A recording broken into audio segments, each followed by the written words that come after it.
మీరు అన్నారు కదా సార్, ఇప్పుడు ఇంతకుముందు వీధిలో తిరగడానికి అడ్మినిస్ట్రేషన్కి రెండింటి మధ్య మీరు వ్యత్యాసం ఏమైనా కలుపుతున్నారా? అటు నుంచి చూసినప్పుడు ఇటు నుంచి చూసినప్పుడు రెండు చాలా అవసరం. నేను బేసిక్ పొలిటికల్ సైన్స్ బుక్స్ చదువుతున్నప్పుడు కానీ లేదంటే సోషల్ ఫిలాసఫీ ప్రత్యేకించి శ్రద్ధ వీటి మీద నేను అంటే special focus around I think 2001లో పెట్టాను.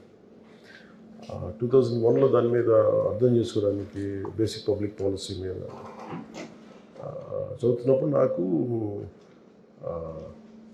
హెర్నాండో డిసోటో అని మన పెరువియన్ ఎకానమిస్ట్, దాంట్లో నాకు ప్రేరణ ఏంటంటే నీకు ఏదైనా పెరువియన్ ఎకానమీ చాలా గందరగోళంగా ఉండింది ఆ టైంలో.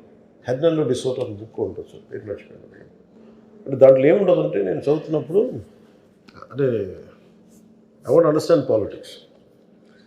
సో చాలా పుస్తకాలు కొనుక్కొని కొంతమంది ఉస్మానియా యూనివర్సిటీలో ఉన్న ఫ్రెండ్స్, కొంతమంది సీనియర్స్, బయట ఉద్యోగులు వాళ్ళందరూ నాకు చాలా పుస్తకాలు, ఆ పుస్తకం ఒకటి ఇచ్చారు.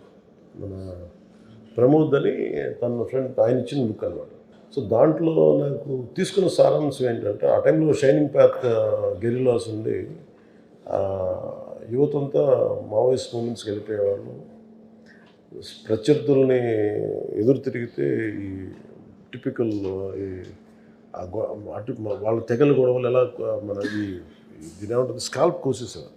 అంటే అంత extreme Maoist violence inflicted country ఆ టైంలో 80sలో. సో ఫ్యూజిమోరో వచ్చినప్పుడు ప్రెసిడెంట్గా ఆయన్ని ఎవరినో హైర్ చేస్తే, institute of Liberty and democracy వాళ్ళని హైర్ చేస్తే వాళ్ళు చెప్పింది ఏంటంటే మొత్తం నెంబర్ ఆఫ్ జీఓస్ కానీ అడ్మినిస్ట్రేటివ్ ఫెయిల్యూర్స్ అన్నీ మాట్లాడితే ఒక పెళ్లి కావాలి, ఒక సర్టిఫికేట్ కావాలి, ఒక డ్రైవింగ్ లైసెన్స్ కావాలి, ఏమి చేద్దాం అనుకున్నా ఇన్ని రోజులు పట్టేస్తుంది, మ్యారేజ్ సర్టిఫికేట్ కావాలి ఇన్ని రోజులు పట్టేస్తుంది, ఇవన్నీ ఉంటాయి. దీనికి సింప్లిఫై చేయాలంటే ఏంటంటే best thing is to go and reach out to people. So the went to people. ఎందుకు నాకు ఆ పుస్తకం మొత్తం నాకు ఆ వాక్యం చాలా బలంగా పట్టుకుంది.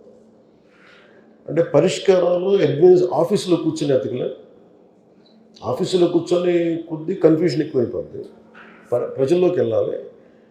అది నాకు అది ఫస్ట్ లెసన్ అయింది.